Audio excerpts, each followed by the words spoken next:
Under the golden morning sun of Illinois, a fifth-generation farmer wipes the dust from his hands and looks over endless rows of soybeans. "I farmed with my dad every day," he says softly. It's a way of life, and it's at risk. He's not talking about drought or debt or even politics in Washington. The storm threatening his farm began thousands of miles away in Africa. Just months ago, a quiet decision made in Abuja, Nairobi, and Accra sent tremors through Wall Street and Capitol Hill. A coalition of African nations led by Nigeria, Ghana, Kenya, and South Africa announced they were blocking $124 billion worth of U.S. soybean imports. No press conference, no warning. Just one sentence that changed everything. Africa will now buy from Africa. At first, the headlines buried it under words like market realignment or agricultural shift. But for those who understood the numbers, it was clear this was a political earthquake. For the first time in modern history, the continent once treated as a consumer market had turned producer, and it was America's turn to feel the dependency. For generations, U.S. soybeans fed the world and through that controlled it. Now, African nations are saying no to foreign dependence, building their own supply chains and trading in their own currencies. And this shift, silent but seismic, is being called the soybean revolution. So here's the question that matters to all of us watching from afar. If a farmer in Illinois can lose everything because of a vote in Burkina Faso, are we witnessing not just a trade dispute, but the birth of a new global order? Please share if you believe Africa's time has come, and subscribe if you believe that the truth is more important than the headlines. For decades, Washington mastered a simple formula: feed the world and you control it. From soybeans to wheat, from corn to cotton, America's agricultural exports became its quiet instruments of influence. They called it food diplomacy. Billions of dollars in crops shipped overseas each year weren't just about trade, they were about leverage. And for generations, Africa was the ideal partner, or rather the ideal consumer. Development banks branded it cooperation. Lobbyists in D.C. spoke of the African food corridor. But behind those polished words lay a different reality. Africa was never meant to compete, only to consume. The plan was clear: to make Africa dependent on cheap, subsidized American crops, while keeping African farmers on the margins. Then, in 2025, came the turn that no one in Washington saw coming. A coalition of nations, Nigeria, South Africa, Kenya, Ghana, and several others, met quietly under the framework of the African Continental Free Trade Area known as AFTA. After months of internal consultation, they reached one decision that would shake the foundations of global trade: no more subsidized soybeans from the United States. It wasn't announced on CNN. It wasn't even tweeted. Ports simply stopped receiving American cargo. Customs clearances were suspended. Contracts worth $124 billion were frozen overnight. And while Western analysts scrambled for explanations, African ministers simply said, "We will now buy from within. Africa will feed Africa." The shock was immediate. Within days, soybean futures in Chicago plummeted by 17%, the steepest drop in 2 decades. Farmers in Iowa, Illinois, and Indiana flooded Congress with calls demanding answers. How could Africa do this? Asked the U.S. Soybean Export Council. But the truth was, Africa didn't just do this, Africa had earned the right to do it. For decades, American agro-giants like Cargill, ADM, and Bunge had flooded African markets with genetically modified soybeans, selling them below production cost, all thanks to U.S. government subsidies. Local African farmers couldn't compete. Processing plants closed. Dependency deepened quietly and structurally. But something changed around 2023. AFTA started asking hard questions. Why import food we can grow ourselves? Why enrich foreign farmers while our own people struggle? Why should our food security depend on Washington's politics? That was the spark. Soon, ministries of agriculture across the continent began linking resources from Nigeria's fertile plains to Zambia's processing centers. The African Development Bank created new credit lines for agricultural infrastructure. Local cooperatives formed alliances across borders. And gradually, an intra-African soybean supply chain was born. Factories that once processed imported soybeans were now running on domestic supply. Farmers, once struggling to sell their crops, found buyers in neighboring countries. Even transport routes from Lagos to Nairobi, from Accra to Addis Ababa, were redesigned to serve African markets first. Meanwhile, Washington entered damage control mode. Officially, diplomats urged dialogue. Unofficially, panic spread across D.C. This wasn't just about soybeans, it was about sovereignty. The system that had worked flawlessly for half a century, exporting crops, importing control, was suddenly reversed. And the new reality was unsettling. The world's youngest continent had decided to play by its own rules. As one African economist put it, this isn't protectionism. It's protection of our people, our markets, and our dignity. That statement, humble yet defiant, captured the moment perfectly. Because for the first time, Africa wasn't waiting for permission to prosper. It was building prosperity, one crop, one trade route, one decision at a time. And in the heart of this movement, quietly supporting continental sovereignty, leaders like Ibrahim Traoré of Burkina Faso became symbols of a new generation, one that no longer measures progress by Western approval, but by African independence. At first, Washington thought it was a temporary trade dispute, a bargaining tactic that could be fixed with aid diplomacy or pressure. But as weeks turned into months, it became clear Africa wasn't bluffing. The ports of Lagos, Mombasa, and Tema remained closed to U.S. soy shipments. Contracts worth $124 billion stayed frozen. And suddenly, a quiet rebellion in the global south had become a full-scale transformation. Across the continent, something extraordinary was happening. Nigeria launched the Soy Independence Project targeting 10 million hectares of new farmland. In Ghana, solar-powered processing plants turned rural cooperatives into exporters. In Kenya and Tanzania, universities opened new programs for agro-engineering training young Africans not just to grow soybeans, but to turn them into oil animal feed and even biofuel. The movement spread like wildfire. Africa was learning to feed itself. Factories that once imported American soybeans were now running on African supply. Farmers who once begged for foreign buyers were selling to local industries. And as trade routes linked Nigeria's north to Zambia's south, a new map was being drawn, a map that no longer pointed to Washington, but to Ouagadougou, Nairobi, Accra, and Addis Ababa. Behind the scenes, the world's great powers scrambled to respond. India, China, and Brazil stepped in not as overlords, but as partners. They provided irrigation systems, modern machinery, and shared seed technology without political strings attached. The BRICS New Development Bank financed agro-industrial corridors across the Sahel, connecting local farmers to continental markets. Unlike IMF loans, these weren't designed to control, they were meant to build. Meanwhile, in Washington, the reaction turned from confusion to concern, and finally to alarm. Agricultural futures in Chicago plunged by nearly 20%. Lobbyists stormed Capitol Hill.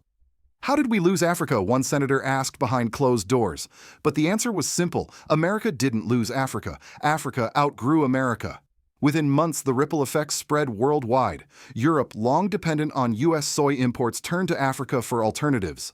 By the end of 2025, China had replaced 40% of its American soy imports with African contracts. The world's food map had changed, and Washington couldn't stop it. Then came the real blow. The newly formed Pan-African Agro-Alliance PAY announced that all intra-African soybean trade would now be settled through the Pan-African Payment and Settlement System PAPS, bypassing the US dollar completely.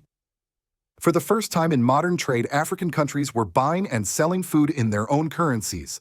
Every soybean grown in Nigeria or processed in Ghana weakened America's financial grip just a little more. By 2026, nearly half of all agricultural transactions within Africa were conducted without the greenback. For Washington, this wasn't just lost profit, it was lost control.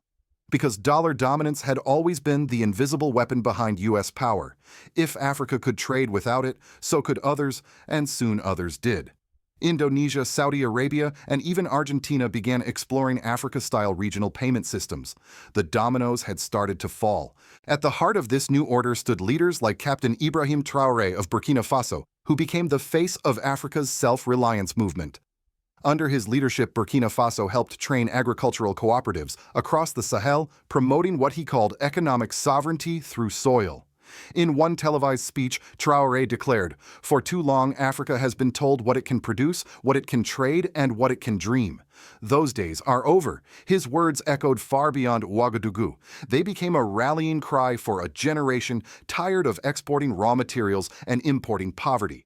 From Dakar to Dar es Salaam, the message was clear. Africa was not seeking isolation, it was seeking balance. And that's what frightened Washington most. Because this wasn't anti-Americanism. It was post-Americanism, a world where the United States no longer set the terms of engagement. A world in which Africa, young, ambitious, and united, could shape its destiny without foreign permission. When Wall Street analysts finally called it the soybean moment, they weren't exaggerating. It was the climax of a quiet revolution, one born not in war rooms or summits but in the soil itself. A revolution that proved that sovereignty doesn't always need soldiers, sometimes it just needs farmers. The shockwaves of Africa's soybean decision rippled far beyond the farms. It reached living rooms, trading floors, and parliaments from Washington to Ouagadougou, because this was no longer a trade issue.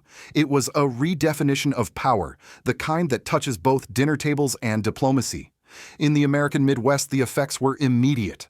Soybean farmers, the same families who had worked the land for generations, suddenly found their harvests without buyers. The government rushed to announce relief packages, billions in emergency subsidies, but even that couldn't hide the truth: the market had shifted. For the first time in U.S. history, a continent once labeled developing had the power to disrupt the world's most advanced economy. The irony was painful. Washington had taught the world globalization, and now globalization was teaching Washington humility. At town halls in Iowa and Illinois, farmers asked the same question: how could this happen? How could Africa do this to us?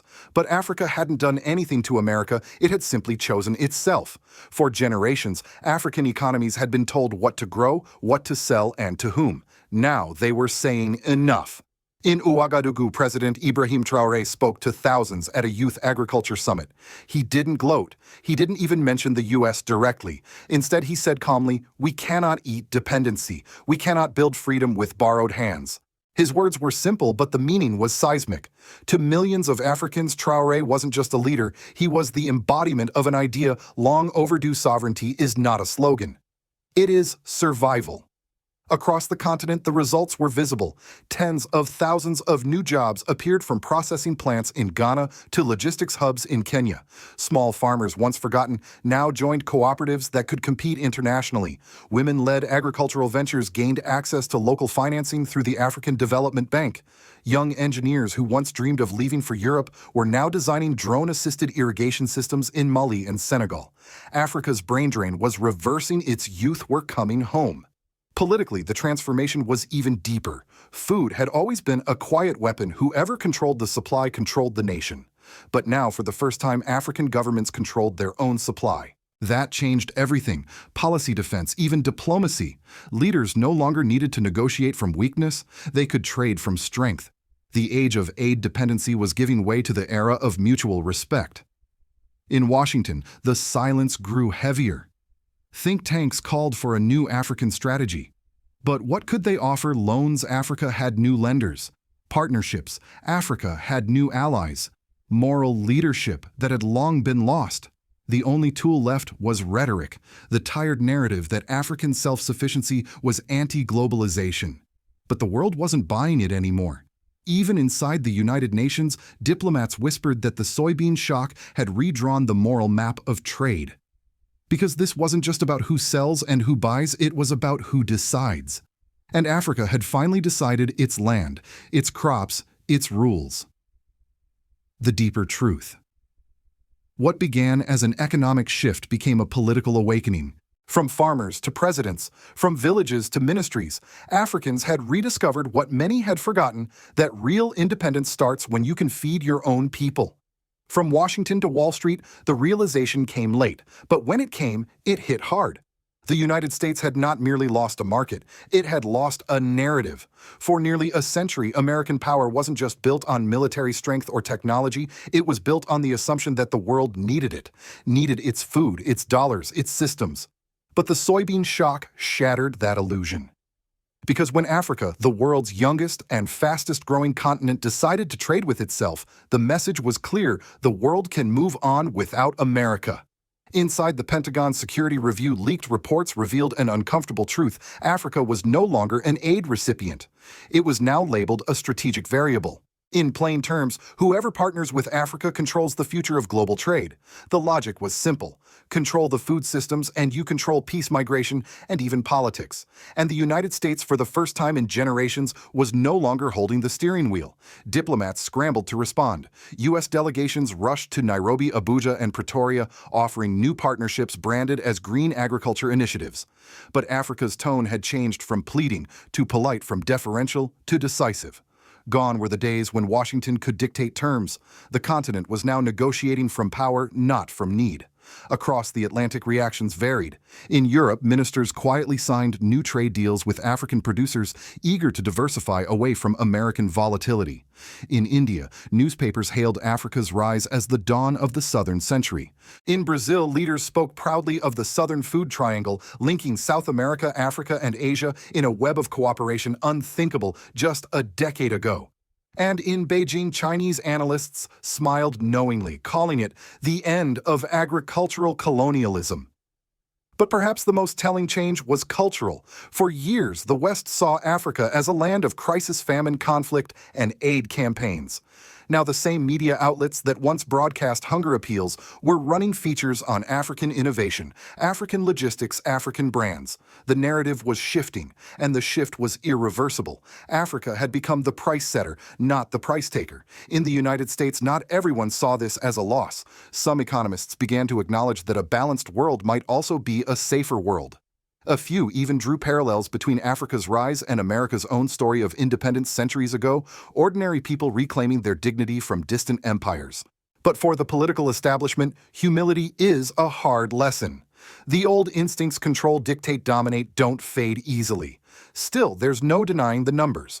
Within 2 years, U.S. exports to Africa dropped by 91%. African soybean exports grew by 78%. And most strikingly, the dollar's share in African trade settlements fell from 84% to 53%. Each of those percentages tells the same story: the center of gravity is moving southward. So as Washington debates strategy and Wall Street debates survival, the rest of the world is watching Africa with something rare respect. Because what began as a soybean rebellion has become a global lesson. Power does not always flow from weapons or wealth. Sometimes it grows quietly from the soil, the sweat, and the stubborn will of people who refuse to stay dependent. And in that sense, Africa's message to the world is universal. The age of asking for permission is over. It began with a single decision, quiet, almost invisible, made by a handful of ministers in African capitals. No wars, no sanctions, no declarations. Just one act of economic self-respect: Africa saying no to dependency. And yet that act sent tremors across oceans, shaking the very foundation of global trade. For the first time in modern memory, the world's oldest continents, Africa, Asia, South America, are speaking with one voice.